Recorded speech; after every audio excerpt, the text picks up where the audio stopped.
안녕하세요. EDM IELTS의 지키입니다. 자, 이번 시간에 우리는 나는 IELTS 공부는 하고 싶은데 시간은 너무 없어 하시는 분들, 아니면 나는 IELTS에 대해서 좀 알고는 싶은데 인터넷에서 정보를 찾아다니기는 너무 힘들어 하시는 분들을 위해서 원포인트 IELTS 시간입니다.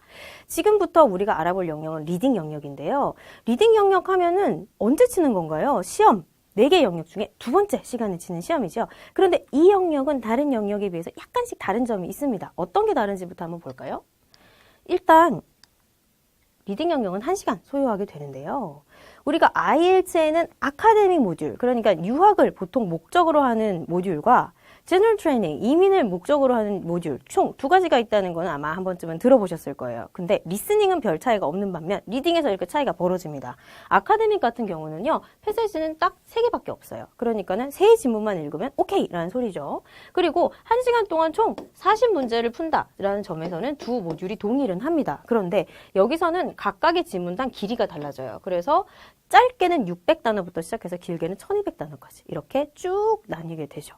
그러면 이 지문들은 보통은 논문이라든지 교과서나 학술 잡지 등의 아카데믹한 지문들이 등장하게 돼요. 그러니까 조금 더 어렵고 이렇게 교과서를 읽을 줄 아니? 정도를 물어보는 형식이 되죠. 그런데 반면에 제너럴 트레이닝은 이민을 목적으로 하다 보니까 실생활에서 얼마나 이런 독해 능력이 있는가를 조금 더 판단하고 싶어 합니다. 그래서 지문 전체의 길이는 조금 짧은 반면에 지문의 종류가 조금 많아지죠. 총 5가지가 등장하게 되고요. 이 지문들은 실생활에서 접하는 것이 굉장히 많습니다. 그래서 광고지라든지 아니면 안내서라던가 이런 것들이 많이 등장하는데요. 아마 신토익을 응시해 보신 적이 있으시면은 그 당시에 풀었던 후반부의 리딩 파트 문제와 조금 유사하다라고 느끼실 수도 있을 것 같아요. 자, 그럼 이렇게 40문제를 이렇게 풀어가지고 대체 몇 개를 맞아야 몇 점 정도 나오는 걸까요? 아카데믹이나 제너럴 트레이닝이나 총 40개를 풀고 거기에서 몇 개를 맞추면 몇 점이 결정되는 건 똑같습니다. 그래서 밴드 9부터 밴드 0 이렇게 가긴 하는데요. 이제 예를 들어서 아카데믹 리딩 같은 경우는 나는 예를 들어서 밴드 7이 필요해 하시게 되면은 최소 30개 이렇게 맞으시면은 이 점수는 획득이 가능하신데요. 문제는 아카데믹 리딩은 이렇게 좀 느슨한 반면 어렵죠, 지문이. 그렇지만 제너럴 트레이닝 같은 경우는 상대적으로는 아카데믹에 비하면 지문 난이도는 쉬워지는데 대신 이렇게 까다롭습니다. 40개 중에 예를 들어서 똑같이 밴드 7을 받아야 된다면 최소 34개를 맞아야 되는 거예요. 그러니까는 기준이 조금 더 까다로워지죠. 그래서 각각의 장점과 단점이 다 있습니다. 어쨌든 시험에 어떤 모듈을 선택할 것인가는 자기의 목적에 따라서 선택하셔야 하니까요. 자, 그러면 이런 문제들을 풀을 때 대체 무슨 문제가 등장하는 것도 봐야 되겠죠. 그래서 리딩을 갖다가 만약에 풀이를 하시게 될 경우 어떤 문제가 나오는지도 한번 봅시다.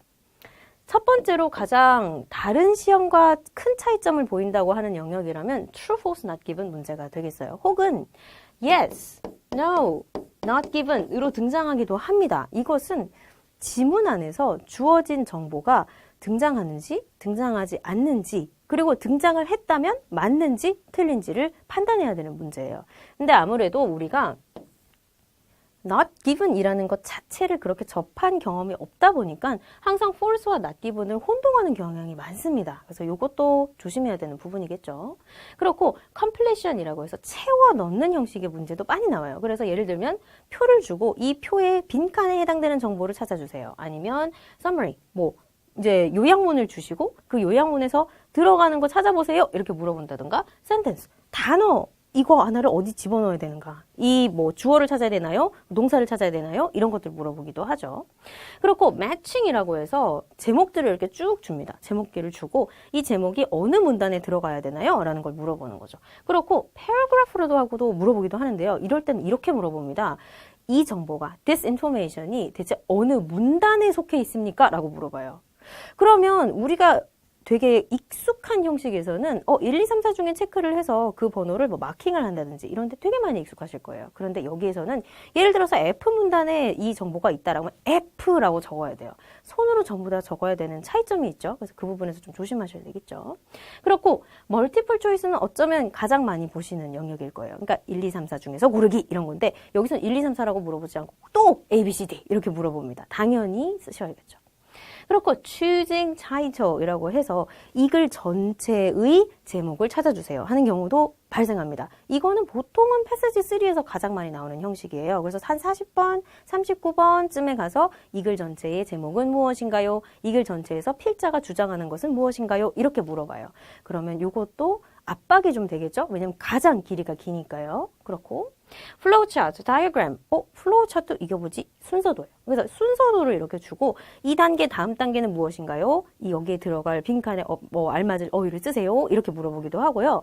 다이어그램은 뭐 예를 들면은 뭐 지도라든지 아니면은 순서도라든지 뭐 설계도도 등장할 수도 있고요. 그래서 이렇게 주고 여기 이 빈칸에 이 공간에 해당되는 거 뭐 이 맞는 어휘 집어 넣으세요. 명칭 찾으세요. 이렇게 볼 수도 있습니다. 그러면 지금 이렇게까지 전부 봤을 때 공통적으로 요구하는 거는 대체 내가 찾아야 되는 정보는 뭐냐 하는 점이죠. 그걸 알아봐야 돼요. 그래서 항상 문제가 대체 요구하는 정보가 뭔가를 알아봐야 돼요. 그러면 글을 통째로 전부 다 한 줄 한 줄 완벽하게 독해를 해야 할 필요는 없는 거죠. 글 한 줄 한 줄을 완벽하게 독해하기보다는 내가 진짜 찾고자 하는 정보, 문제에서 요구하는 정보는 대체 뭐냐? 그거를 찾아야 됩니다.